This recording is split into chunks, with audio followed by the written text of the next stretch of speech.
Okay, so I'm going to go through some just like videos and screenshots and samples and stuff really fast so we can save enough time for questions. My name is Liza Daly. I'm the owner of a small software company called epub3. We make tools for both publishers to produce digital content, and we also make a reading system that is itself in HTML5. So I kind of see this world from both content creation and consumption ends. So this was like all sort of pulled together from a lot of stuff because I knew that Bill was going to go through things in detail. So I'm mostly just going to be showing sort of like pictures of stuff and explaining what it is. So these are some screenshots from epub3 of SVG math. It looks really great, except that like no one could produce these books.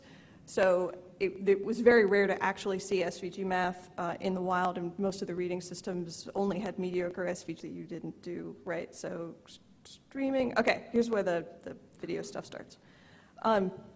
So a lot of these demos are going to focus on accessibility. One of the cool features that is in epub3 that people had been doing sort of an ad hoc way in apps was syncing text and audio. And there have been some web technologies to do that in the past, but putting them into a book context was relatively new. So there, just recently, Dave Kramer from Hachette made, I think, what I would consider like the first full epub3 book. He converted most of Moby Dick, and it just included some of these like random features from the spec in it, but he didn't have a reading system to put them in to actually try it. He was just doing the markup kind of blind and trying to figure out ways to validate it. So last night I had a couple of drinks and I decided to try to implement this myself. So I'll cut to a web browser and show it in a second. But so the goal here for synced audio, generally audio and text, is partially accessibility, but it's also a feature that it's turned out that many people actually would really like to have, whether you just want to be able to listen to a book and then maybe switch back to reading it in print. So you take the same mobile phone, put it in your car and listen to it, and then be able to return to reading it visually when you get back home.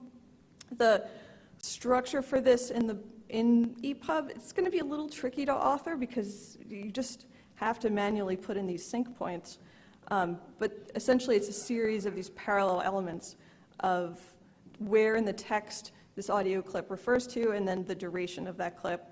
And generally you're going to be taking something like a complete audiobook, so one long MP3 file, and then segmenting that by time frame. So that's what Dave did. He took a LibriVox recording of Moby Dick. Those are public domain, sort of fan-driven audiobooks of variable quality, as you would expect, but they're not bad.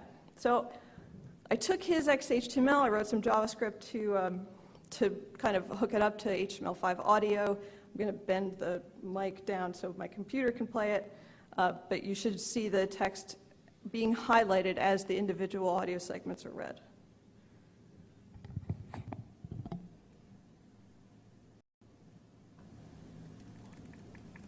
Try turning on the volume.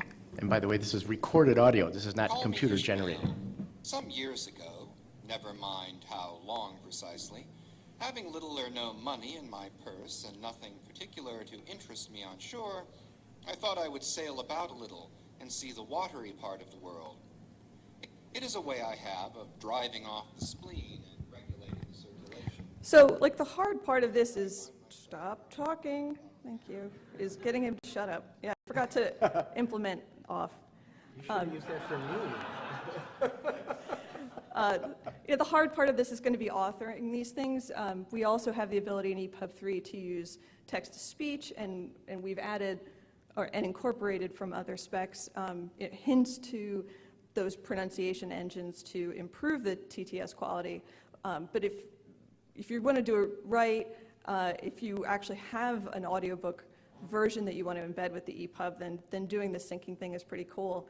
And actually the first license for the e-reading software we developed was a company that does assistive technologies, and they put some other like text-to-speech with audio sync, merged it into our software, and I'm just very excited now that feature is sort of a core part of the spec. We'll see it being widely supported because it's such a key accessibility concern.